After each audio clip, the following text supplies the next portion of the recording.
ભક્તોને ખૂબ જ હેતથી જય સ્વામિનારાયણ. આજે આપણા અતિ પવિત્ર અને ધાર્મિક ગામ જોણક અને એવા પવિત્ર શ્રી વારાહી માતાજીના મંદિરમાં દ્વિદિવસીય હરિકથાની ગ્રંથ આધારિત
એમના માટે આપણા BAPSની 3 તાલીથી વધાઈએ. 1 2 3 1 2 3 અચ્છા પુરુષોત્તમ એક બે ત્રણ, એક બે ત્રણ, અક્ષર પુરુષોત્તમ. હવે આપણે દ્વિદિવસીય પારાયણનો દ્વિતીય દિવસે વિશેષ પ્રવચનનો લાભ લઈએ. તેનો લાભ આપણને રમીલાબેન આપશે. પરમ ભગવતીય પ્રજાપતિ રમીલાબેન.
મનનો મોરલિયો રટે તારું નામ, મારી ઝૂંપડીએ આવો ઘનશ્યામ. સુખકારી સજાનંદ સ્વામીને સારું, સુખકારી સજાનંદ સ્વામીને સારું, કરી નાખ્યું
પરમ ભગવદ્યા પ્રજાપતિ રમીલાબેને આપણને સરસ કીર્તનનું લાભ આપ્યું.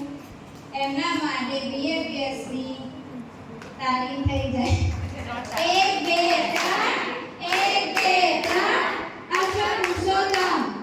1 2 3 1 2 3 અક્ષર પુરુષોત્તમ. મજા આવી ને કીર્તનમાં?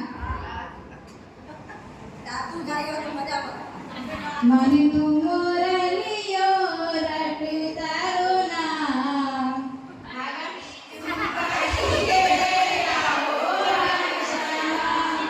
મનનો મોરલિયો રટે તારું નામ, મારી ઝૂંપડીએ આવો ઘનશ્યામ.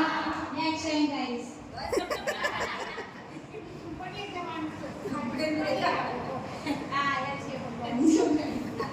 હવે આપણે દ્વિદિવસીય પારાયણના દ્વિતીય દિવસે પ્રવચનનો લાભ લઈએ. તો આપણને જોણક મંડળના નિષ્ઠાવાન મંડળના નિરીક્ષક એવા પરમ ભગવદિયા પટેલ પારુલબેનને વિનંતી કરીએ કે આપણને વિશેષ પ્રવચનનો લાભ આપે. પ્રવચનનો વિષય છે સવડો વિચાર. પરમ ભગવદિયા પારુલબેન. જય સ્વામિનારાયણ. સ્વામિનારાયણ ભગવાનની જય. અક્ષર પુરુષોત્તમ મહારાજની જય. ગુણાતીતાનંદ સ્વામી મહારાજની જય. ભગતજી મહારાજની જય. શાસ્ત્રીજી મહારાજની જય. યોગીજી મહારાજની જય. પ્રમુખ સ્વામી મહારાજની જય.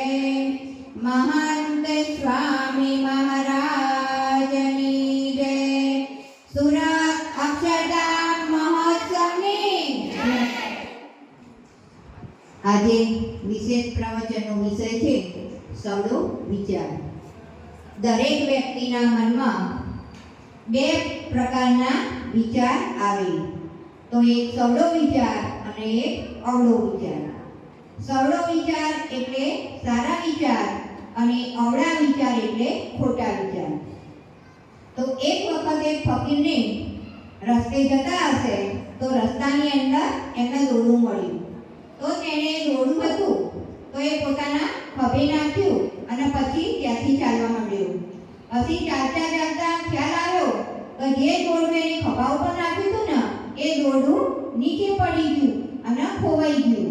પછી થોડી વારે એને દુઃખ થયું કે મને જે સોનું મળ્યું હતું એ ખોવાઈ ગયું, તો એને દુઃખ થયું.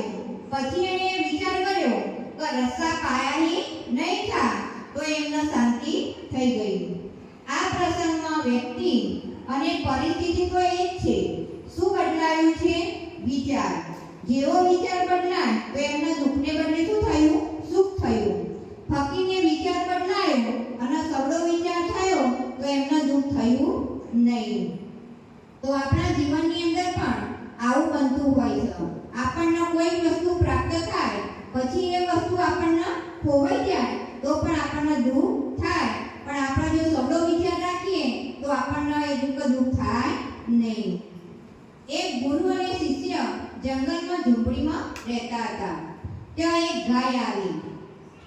ગુરુ કહે, અચ્છા હુઆ દૂધ દેતી आई. એમ કે ગાય છે તો અહીંયા આવી તો આપણને દૂધ આપશે અને આપણને દૂધ મળશે. અમુક સમય પછી એ ગાય હતી એ આશ્રમની અંદરથી ચાલી ગઈ. એટલે ગુરુ કહે, અચ્છા હુઆ ગોબર કરતી ગઈ. એટલે કે છાણ મૂત્ર વગેરે ગંદકી કરતી હતી, હવે એ થશે નહીં. તો આ બંને પ્રસંગે ગુરુજીએ સવડું રાખ્યું તો એમને દુઃખ થયું નહીં. આમ જીવનની અંદર પણ બનતા પ્રસંગ કે પરિસ્થિતિને જ્યારે આપણે બદલી શકતા નથી ત્યારે તેનો સુખપૂર્વક આપણે સ્વીકાર પણ કરી શકતા નથી. વ્યવહારમાં અને સત્સંગમાં સવડા વિચાર રાખવા, તેનાથી શરીર અને મન સ્વસ્થ અને સુખી રહે છે. જો આપણે સવડો વિચાર રાખીએ તો આપણને કોઈ દિવસ દુઃખ થાય નહીં, અને અવળો વિચાર કરીએ તો આપણને એનાથી દુઃખ થતું હોય છે. પ્રસંગોપાત જ્યારે આપણા ઘરની અંદર મુશ્કેલીઓ કે પ્રશ્નો આવતા હોય ત્યારે વિચારો સ્થિર રહેતા નથી અને આપણે ચિંતિત થઈ જાય છે. આપણે ચિંતા એમ તો વધારે થવા માંડે છે. એમાં પણ જો આપણે સવડો વિચાર રાખીને ધીરજ રાખીએ તો એ મુશ્કેલીની અંદરથી આપણે નીકળી શકીએ છીએ. યુગાન્ડાને અને પુરુષાર્થ કરવામાં ઉત્સાહિત કરે છે. અબ્રાહમ લિંકન હતા એ અમેરિકાના 16મા રાષ્ટ્રપતિ બન્યા હતા. આજ સુધી તેમના જેવા રાષ્ટ્રપતિ અમેરિકામાં બન્યા જ નથી. તેઓ પોતાના રાજકારણની કારકિર્દીમાં 10 વખત પોતે નિષ્ફળ ગયા હતા. 11મી વખત તેઓ એમ તો જીત્યા અને અમેરિકાના શ્રેષ્ઠ રાષ્ટ્રપતિ બન્યા. આપણે એક પ્રશ્ન જોઈએ કે જે આપણને આ બલ્બ છે એની શોધ કરી આપી. તો એમનું નામ છે થોમસ આલ્વા એડિસન. એમણે લાઇટનું સંશોધન કર્યું. એમણે એક પ્રયોગ છે 9999 વાર એમણે પ્રયોગો કર્યા. તેઓને આ પ્રયોગ વિશે પૂછવામાં આવ્યું કે તમે આટલા બધા પ્રયોગો કર્યા અને એની અંદર પણ તમે નિષ્ફળ ગયા તો પણ તમે એને શું કેમ મંડ્યા રહ્યા? તેઓ કહે છે કે મને નિષ્ફળતાઓ દ્વારા ખબર પડી કે આટલા સંશોધનોમાં લાઈન મેળવી શકાય તેમ નથી, એટલે હું શોધની નજીક આવી રહ્યો છું એવું મને લાગે છે. અને 10,000ના પ્રયોગમાં તેઓ લાઈનનું સંશોધન કર્યું અને આપણે જોઈએ છીએ કે હાલની અંદર આપણે જોઈ રહ્યા છીએ. લૌકિક પ્રસંગોમાં સફળતા અને નિષ્ફળતા બે આવે છે. સફળતા આવે ત્યારે ભગવાનની કૃપા સમજવી. આપણને જ્યારે સફળતા પ્રાપ્ત થાય ત્યારે એમ તો ભગવાનની કૃપા છે એવું સમજવું, અને જ્યારે આપણને નિષ્ફળતા આવે આપણા જીવનની અંદર ત્યારે પણ ભગવાનની ઈચ્છા સમજી અને આપણા પુરુષાર્થ કરતા રહેવું. પુરુષાર્થ કરીશું તો આપણને ઘણી બધી પ્રેરણા મળતી રહે છે.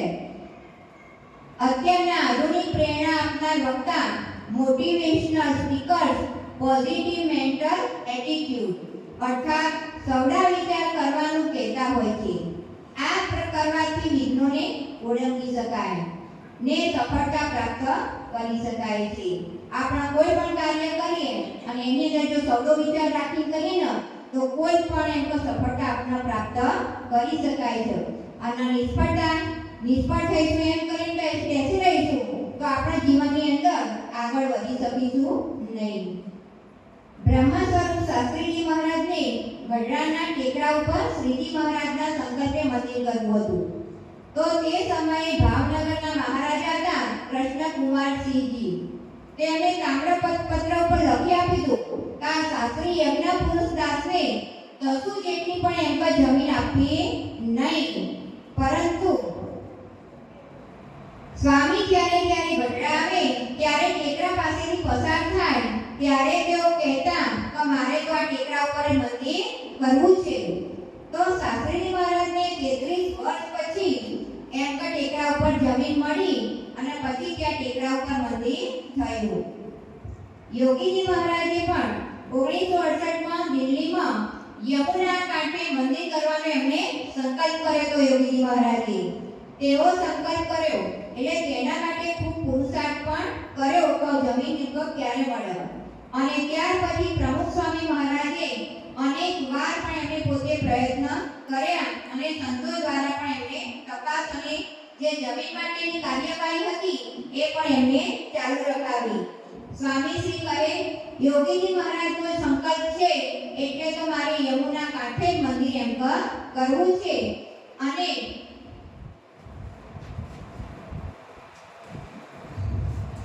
બત્રીસ વર્ષના અંતે ઘણા પ્રશ્નો અને મુશ્કેલીઓ પછી એમ તો ત્યાં જમીન મળી અને ફક્ત 5 વર્ષના સમયગાળાની અંદર તેમણે અક્ષરધામનું નિર્માણ કરી દીધું. સૌનો વિચાર દરેક વ્યક્તિને શાંતિ અને આધ્યાત્મિક પ્રગતિ પણ આપે છે.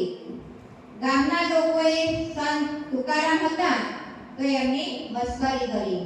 તેમનું માથું મુંડાવ્યું અને માથાની અંદર માથું મુંડાવી અને એની માથાની અંદર એમણે ચૂનો ચોપડ્યો.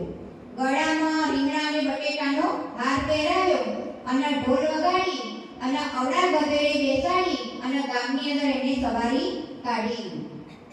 સંત તુકારામના જે પત્ની હતા એ આ સાંભળી અને ખૂબ દુઃખી થયા અને તેઓ કહેવા લાગ્યા કે બહુ આ એમ ખોટું થયું. ત્યારે સંત તુકારામે કહ્યું કે એમાં તો શું ખોટું થયું?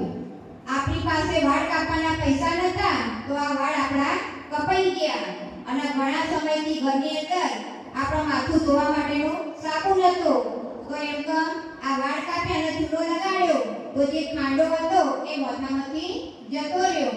અને પછી અને આ જે રીંગણા બટેટાનો હાર પહેરાયો તો આપણા ઘરની અંદર ઊંઘાઈ પરમ ભગવતે પાલન કર્યું. ખૂબ ખૂબ આભાર. આપણે આજે VFS 3 તારીખથી વધારીએ.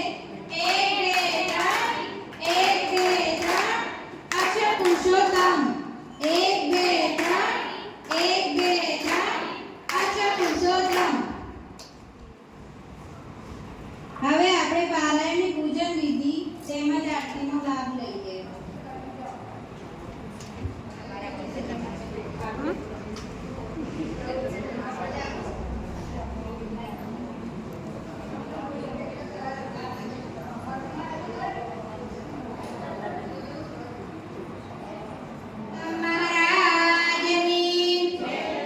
ગુણાતીતાનંદ સ્વામી મહારાજની, ભગતજી મહારાજની, શાસ્ત્રીજી મહારાજની, યોગીજી મહારાજની, પ્રમુખ સ્વામી મહારાજની, ગુરુ હરેશ્રી મહંત સ્વામી મહારાજની, સુરત અક્ષરધામ મહોત્સવની. તો હવે આપણા જોડણ ગામની અંદર કલોલ ક્ષેત્રના નિર્દેશિકા એવા ગીતાબેન આપણને પારાયણના દ્વિતીય દિવસે આપણને હરિલીલામૃત ગ્રંથ રચિત લક્ષ્મીરામની શ્રદ્ધા આખ્યાનનો આપણને પારાયણના લાભ આપશે. તો આપણે ગીતાબેનને વિનંતી કરીએ કે આપણને આખ્યાનનો લાભ આપે.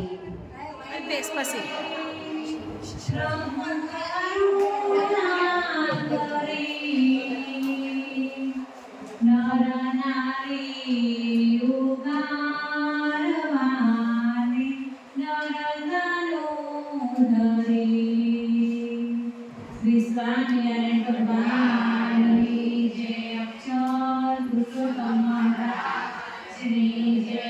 ગુણાતીતાનંદ સ્વામી મહારાજની જય. પ્રમુખ સ્વામી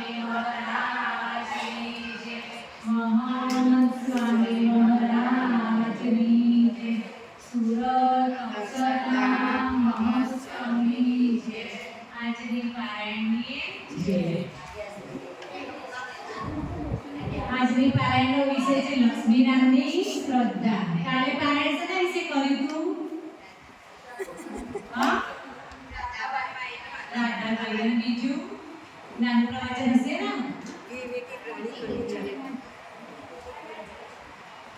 તો આજનો વિષય છે લક્ષ્મીરામની શ્રદ્ધા. સ્વામિનારાયણ ભગવાનની સંપ્રદાયમાં આચાર્ય ગુરુ પરંપરામાં વર્તાના ત્રીજા આચાર્યપતિ આચાર્ય બિહારીલાલજી મહારાજ હતા. પણ તેમના વખતમાં બધા નંદ પરમહંસ હતા. મહારાજના વખતમાં બધા હરિભક્તો મોટા મોટા હતા. ને મહારાજે જેને જોયા, જેને સોંપડ્યા, જેને નજીકથી નિહાળ્યા, જે લાભ લીધા એ બધાના જોડે જે સ્વામિનારાયણ ભગવાનના લીલા ચરિત્રો હતા બધા એકત્રિત કર્યા અને તેના મહાન કવિ ગણપતરામ પાસે એ બધા લીલા ચરિત્રનો એ હરિલીલા અમૃતમાં તેમના ગુજરાતી ભાષામાં પદ કરાવ્યું અને તેમને સારી સમજણ અપાવી. ત્યારે આપણે જોઈશું લક્ષ્મીરામની શ્રદ્ધા. લક્ષ્મીરામ મહારાજ ફરતા ફરતા એક દિવસ રોઈસાણા ગામમાં પધાર્યા. લક્ષ્મીરામ હતા એ બહુ જ ગરીબ હતા. અંતરથી એવું થયું કે હાલ હું ગરીબ છું પણ મારે ત્યાં મહારાજ આવે તો સારું. મહારાજની રાહ જોતા પણ કેવું મનમાં એવું એ પણ થાય હાલ હું ગરીબ નિવાજ મહારાજ એમ તો સામે ભગવાન મારા ઘેર કઈ રીતે આવે પણ ભગવાન તો અંતર્યામી છે. એમ તો ગરીબ ગમે તે પ્રાર્થના કરે તો મહારાજ સોભળો. પછી લક્ષ્મીરામના તેઓ પધાર્યા. એના વિશે આપણે આખ્યાન જોઈશું.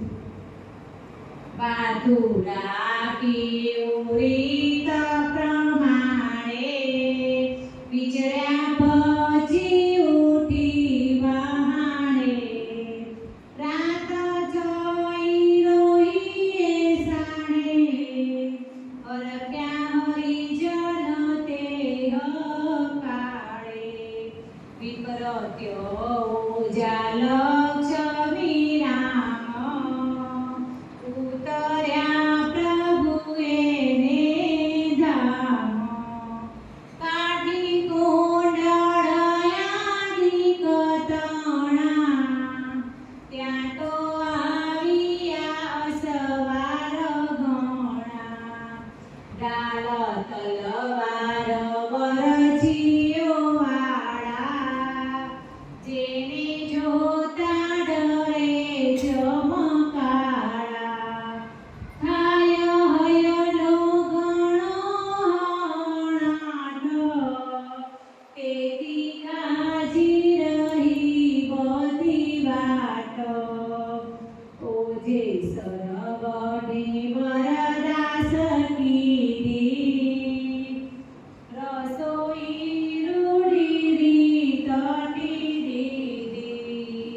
મહારાજ જ્યારે વિસાણા પધાર્યા ત્યારે લક્ષ્મીનારાયણ તો ગરીબ હતા પણ ભગવાન આવ્યા એટલે એકદમ રાજી રાજી થઈ ગયા. એમને સરસ જમવાની ને રહેવાની બધી જ વ્યવસ્થા તેમને કરી. અને પછી બાજુના કુંડળ ગામ હતું તેના બધા કાઠી દરબારો હતા. તેને પણ એવું થયું કે એમ તો ભગવાન આવો તો બાજુના ગામમાં ભગવાન પધાર્યા છે તે દર્શન કરવા જઈએ. હવે આ તો ગરીબ હતા.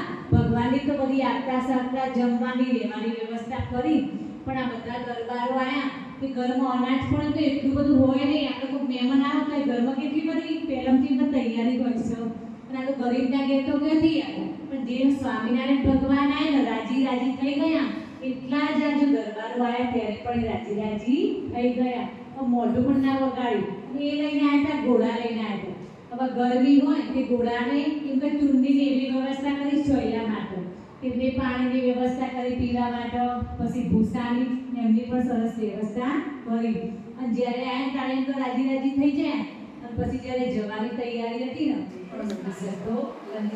એ જીવ આ ભાઈ કહેવા માંડ્યા કે તું પણ આટલો બધો આરસુ સર તું કાઢી પડી તો મારા મોઢામાં આ પુરુષાર્થ વગરની શ્રદ્ધા એ મરણ તુલ્ય કહેવાય. આટલું જાગે ના કરે તો શું કરવાનું. એક વખત બે મિત્રો હતા ભગવાનના સાક્ષાત્કાર કરવા માટે એક ઓગલીના વૃક્ષની છે ને પીપળીના વૃક્ષની છે બેઠા હતા અને બેઠા બેઠા તપ કરતા હતા. અને ત્યાં જ નારદજી નીકળ્યા અને પછી નારદજી કે અમને કે શું કરો છો કે ભગવાન દર્શન આપે ને એના માટે અમે તપ કરીએ છીએ. પછી ત્યાં તો જ્યાં એટલે ભગવાનને કહેજો અમને તો ક્યારે દર્શન દેશે. પછી નારદજી તો જ્યાં નિષ્કુળ ભગવાનના જોડે છે. નિષ્કુળ ભગવાન કે એક ઓવેલા વૃક્ષની છે ને પીપળાના વૃક્ષની છે વેઠેલા તપ કરે છે એ ભક્તો એને ક્યારે દર્શન મેળવ્યા. પછી કહેવા માટે ભગવાન કે જેટલાય વૃક્ષના જે પાના છે એટલા વર્ષે હવે પહેલે દર્શન લઈશું. પછી નારદજીના પગ એટલી ઢીલા થઈ ગયા કે એટલા બધા પગ કેટલા વર્ષે એમ તો અમને બજારમાં ભગવાન દર્શન દેશે તો અમને તપ કરવું પડશે. પછી નારદજીને કહેવાને ભગવાન છે કે લાયક હશે પણ નારદજીએ બોલતા બોલતા કીધું સ્વામી નારાયણ સ્વામી નારાયણ સ્વામી નારાયણ સ્વામી નારાયણ સ્વામી નારાયણ સ્વામી નારાયણ સ્વામી નારાયણ નારાયણ નારાયણ સ્વામી નારાયણ નારાયણ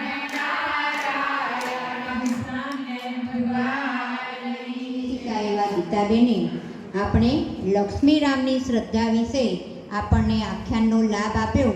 આપણે તેમને BAPS 3 તાળીથી વધાવીશું. 1 2 3 અક્ષર પુરુષોત્તમ. 2 3 1 2 3 અક્ષર પુરુષોત્તમ. તો આપણે પણ લક્ષ્મીદાસ જેવા બનવાનું છે. લક્ષ્મીદાસની પાસે જેટલું હતું એટલું બધું એમને ભગવાનને અર્પણ કરી દીધું. આપણા સબરીબાઈની વાત કરીએ તો એમણે 70 વર્ષ સુધી ભગવાનની રાહ જોઈ. તો આપણે પણ એવી શ્રદ્ધા રાખવાની છે. આપણી પાસે જે કંઈ પણ હોય તો આપણે ભગવાનને અર્પણ કરીએ ને તો ભગવાન એનાથી આપણને આનંદ ઘણું આપતા હોય છે. શ્રી સ્વામિનારાયણ ભગવાનની જય. હવે આપણે આભાર વિધિની અંદર જોડાઈશું. દ્વિદિવસીય પારાયણના અંદર સૌ પ્રથમ તો આભાર ભગવાન સ્વામિનારાયણ અને સમગ્ર ગુણાતીત પરંપરાનો તેમજ પ્રગટ ગુરુ હરિશ્રી મહંત સ્વામી મહારાજનો જેઓના આશીર્વાદથી આ દ્વિતીય સત્સંગ પારાયણના નિવેદનને પૂર્ણ થયું. તેમજ આપણને સરસ મજાનું પારાયણ સ્થળ પૂરું પાડનાર વારાહી માતાજી અંબાજી માતા ટ્રસ્ટના વહીવટદારોનો પણ ખૂબ ખૂબ આભાર.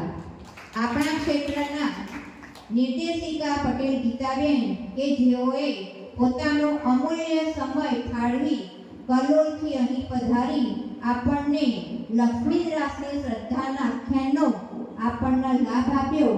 તેમજ આપણા ગામના અમેરિકામાં સ્થાયી થયેલા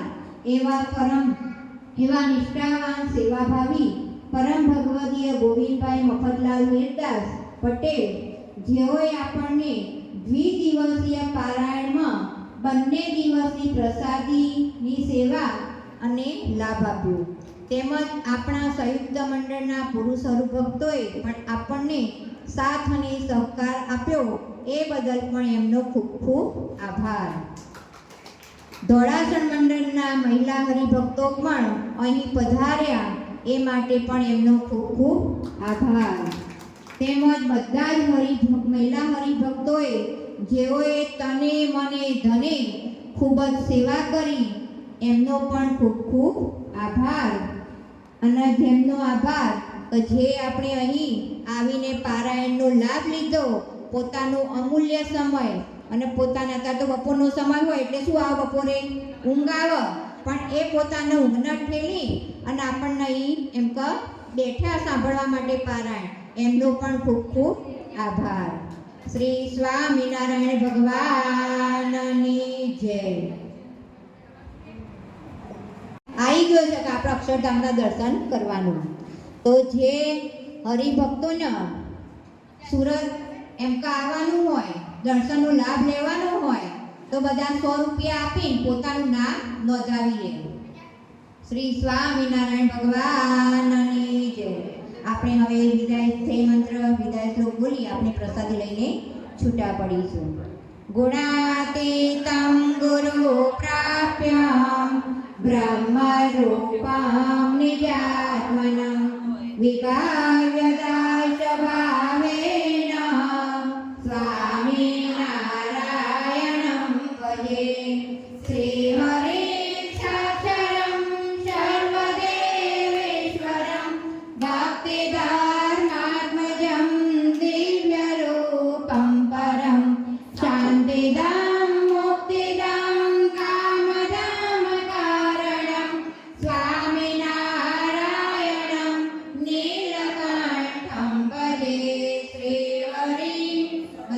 ભક્તોને વેદથી જય શ્રી સ્વામિનારાયણ.